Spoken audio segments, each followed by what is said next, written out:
SP2K ini. Nanti dilihat ya apa pertanyaannya dari 5 SP2K ini dan hafalkan. Kalau kita sudah mengamalkan 5 SP2K ini, insya Allah kita akan baik-baik saja. Kita akan tentram, nyaman dan aman. Enggak cuma di sekolah, di mana saja kita bisa terapkan itu. Ya. Kemudian ada satu lagi 7 kebiasaan anak Indonesia hebat yang selalu setiap hari setelah senang kita menghafalkan itu 7 kebiasaan anak Indonesia hebat. Apa pertamanya? Hai, abang-abang kelas senang. Hai. Coba fokus sebentar aja, nggak lama. Ibu nggak lama di sini. Ya. Udah panas ya? Kayak dulu ibu. Nggak usah diajak ngobrol dulu kawannya. Dengar dulu sebentar. 7 kebiasaan anak Indonesia hebat. 1. Bangun pagi. Sebenarnya bukan pagi yang jam 7 ya. Paginya kalau bisa sebelum azan subuh. Ya, insya Allah ya bisa ya.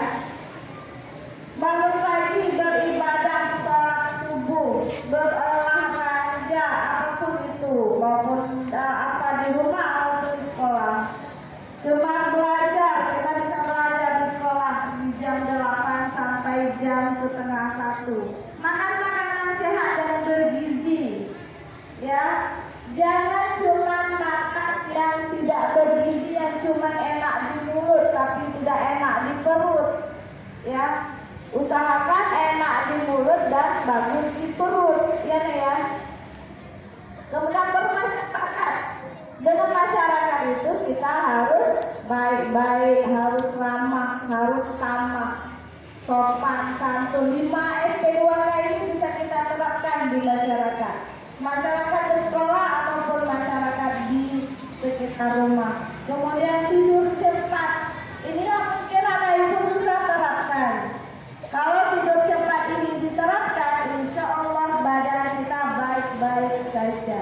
Karena kebutuhan tidur kita sehari itu 8 jam. 8 jam itu kalau kita mulai tidur jam 11, jam 12, nggak terkejar 8 jamnya. Kalau bisa jam 9, kita sudah masuk kamar. Jam 5 sudah bangun. Kurang lebih seperti itu.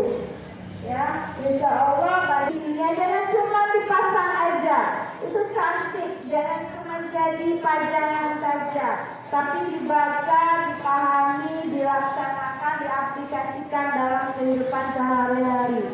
Bisa nggak? Insya Allah bisa. Oke, ibu nggak bahas yang lain karena selama udah tahu dia gimana harus ditempatkan. Terima kasih untuk kerjasamanya. Alhamdulillah sekolah kita sudah bersih dan rapi dan nyaman untuk kita di sini berada di sini. Alhamdulillah. Baiklah, kayaknya sudah cukup, sudah nggak nyaman lagi. Assalamualaikum warahmatullahi wabarakatuh.